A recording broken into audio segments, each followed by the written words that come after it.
Hi guys, Forgotten Wolf here, and this is part 2 of my Predicting the Winds of Winter series. Now, apology for the huge wait, but in this episode I'll be covering the Lannisters, Cersei and Jaime, and the Tyrells and King's Landing, although they don't have any POV chapters. I'll be saving fake Aegon, Dorne, and Tyrion for their own parts, as I think they are better served in another episode. But yeah, with that out of the way, please like, share, and subscribe, and let's begin. So I'll start off with the prologue since I didn't mention that in part 1. That's for a very specific reason, and evidence from a dance with dragons, that being the Blackfish, breaking Edmure Tully and Jane Westerling, who was Robb's queen, out of captivity after Edmure surrenders Riverrun. That is going to be the prologue, and there's evidence from the books to suggest this. As for one, the Blackfish isn't actually at the Red Wedding. He escaped, but yeah, that's the huge piece of evidence going there. Now moving on to the actual book, in Cersei 1, Cersei Lannister's trial by combat will take place as the High Septon needs Cersei to be innocent of incest, because that would mean Tommen isn't king and Stannis is a R'hllor follower. The Faith will very likely put Lancel Lannister against Robert Strong, who is secretly the Mountain. This means that the Mountain will be revealed to be a line, and this will destroy the Dornish alliance, which will have disastrous effects in the future.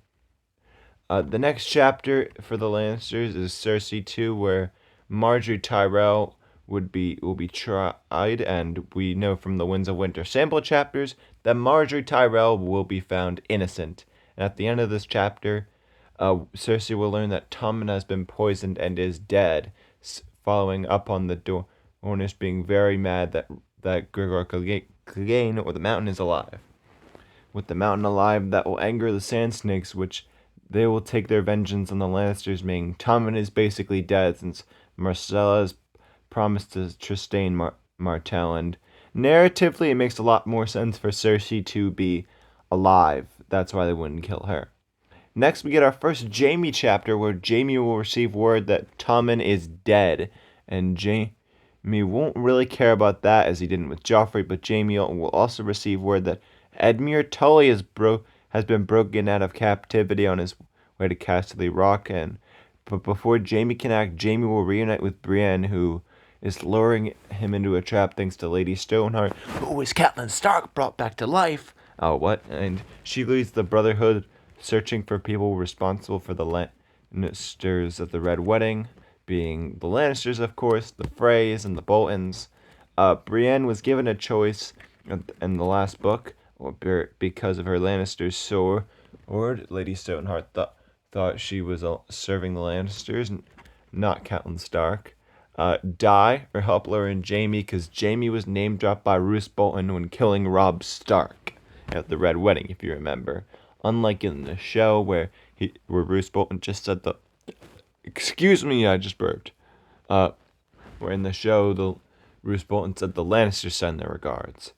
But now moving on to our next chapter, it is Cersei 3, where we see the aftermath of Tommen's death and Cersei reuniting with Myrcella before she is crowned Queen of the Seven Kingdoms with Tommen's death. We'll probably get an update on fake Aegon if we haven't had a POV chapter with characters around him by this point, as he will have defeated Mace Tyrell, who was on his way to take Storm's End from fake Aegon, but I'm predicting he'll end up joining the Reach. He'll end up joining Aegon with the Reach forces, as with Tommen dead, Margaery isn't queen anymore, and Mace Tyrell will have no reason for backing the Lannisters, and Olenna Tyrell will definitely be trying to get out of this. And this update will also finally tell us that Aegon is finally on his way to take King's Landing with the power of the Golden Company, a bunch of cell swords from the Free Cities, maybe some Stormland troops, although they're probably all with Stannis, and the Reach. And that will mean Cersei has to weigh up her options.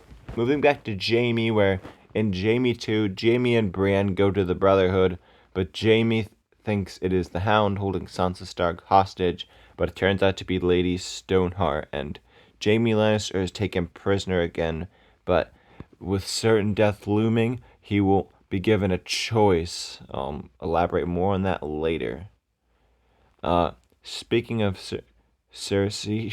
Her impending death is coming as she will definitely be killed by Aegon when he takes the thrones. So in Cersei 4, preparations for the Battle of King's Landing will take place, and Cersei will realize that the battle will be lost. So Cersei sneaks out of King's Landing with Qyburn, if he still exists, the Mountain, and go back to Castle Rock to assume her seat as the Lady of Castle Rock.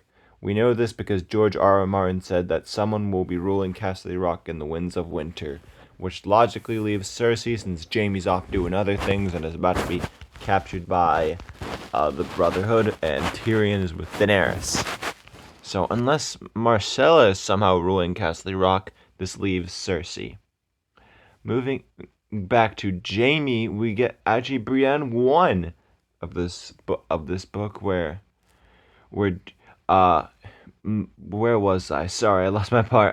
The theory of Brienne breaking her oath to Catelyn Stark and killing her to save Jaime, while also having the rest of the Brotherhood killed in sort of Red Wedding 2.0, will come true. And Jaime will do anything to save himself, since the choice that Catelyn Stark or Lady Stoneheart will give him is die or help kill the Lannisters and Freys holding River Run and the absence of the Tullys, and it is Aemon Frey and Gemma Lannister, if that's correct. Sorry, it's been a while, but Jaime loves his family and wouldn't kill him. Couldn't kill him and her and all the rest of his family, so it makes a lot more sense for Brienne to actually kill Jaime instead of Jaime killing Catelyn Stark, as Jaime's had his big moment breaking his oath. It's a lot more poetic for Brienne to kill not Jaime but Catelyn Stark. After Brienne 1, we see Jaime 3, where we see the aftermath of the Red Wedding 2.0 at Riverrun, but we also see Jaime receive word that not Cersei Lannister, King's Landing has fallen. Hold on. Yeah, Jaime will receive word that King's Landing has fallen, and with that, Myrcella is dead. The last of Jaime and Cersei's children are dead. And with that, Jaime has one last thing to really do. Visit Cersei and go enact his revenge for all she did while he was captive by the Starks and how she manipulated him. And Jaime will definitely know that Cersei is going to Castle Rock. And Brienne and Jaime will split up for a while, but not without a bit of romance, obviously. And our next chapter is Cersei 5, where Cersei arrives back in Castle Rock, but there she will learn that Myrcella is dead, and she will realize that fake Aegon could be coming for her next, and she needs to find allies by remarrying. And I know, please don't click off when saying that when you hear this, just hear me out. The person she will remarry could possibly be Euron Greyjoy, after he leaves raiding the Reach, as the two have so many enemies. As by this point, I'm assuming the Starks have taken back Winterfell, fake Aegon is on the throne, the Reach hates Cersei, Stannis Baratheon is still somewhere around, but the evidence for this being Euron Greyjoy and Cersei marrying comes from George saying the final books will have some similarities to season 8 of the show. And this was a major plot point of Cersei's in the show, where basically her romance with Euron, her tension with Jaime, and then eventually her becoming pregnant, but more on that later. Before seeing more of Jaime and Cersei's chapters, I think we will see Brienne meet Arya Stark in an inn after Arya returns from Braavos. And this is going to be Brienne 2, by the way.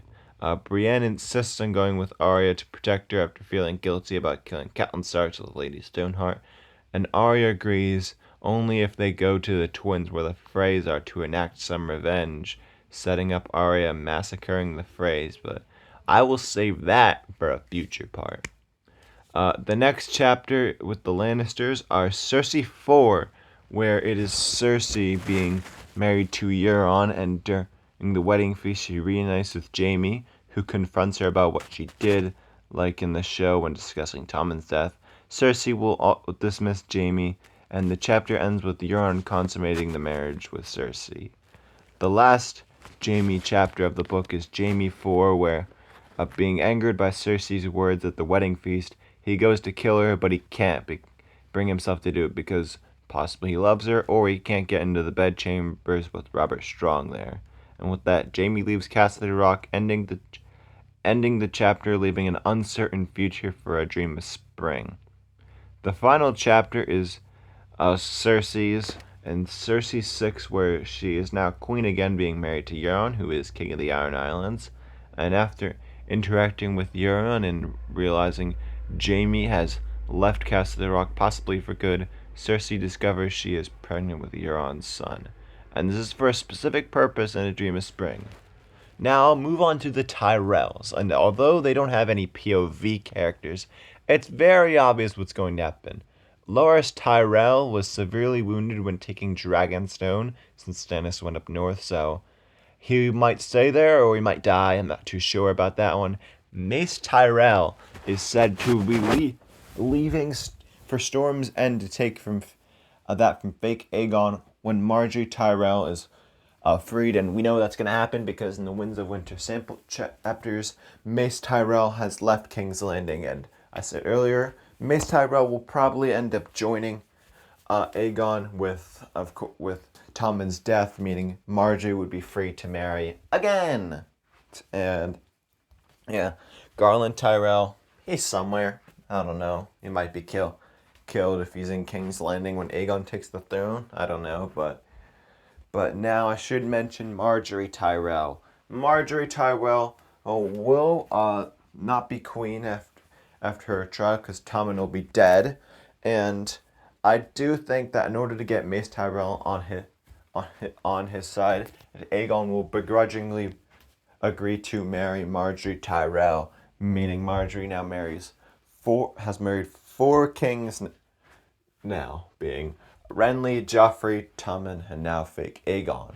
But more importantly, I think that Varys will end up having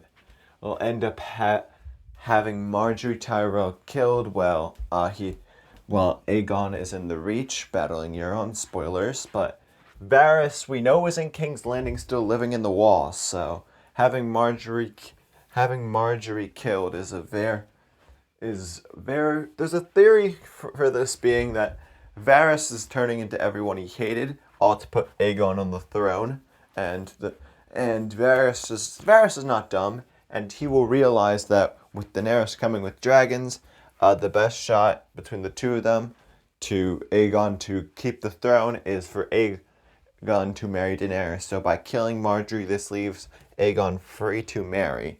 It also destabilizes the Tyrells. But that is it for part 2, and if you want more like this, please like, share, and subscribe, and if you want more videos like this at 100 subscribers, I'll do a 1-hour video in the FNAF Timeline. At 600 likes, I'll do a video on the Doom of Valeria, and at 50k views, I'll do a video on the Life of Ned Stark, which you have already hit. Thank you guys so much for that, by the way. But until next time, bye!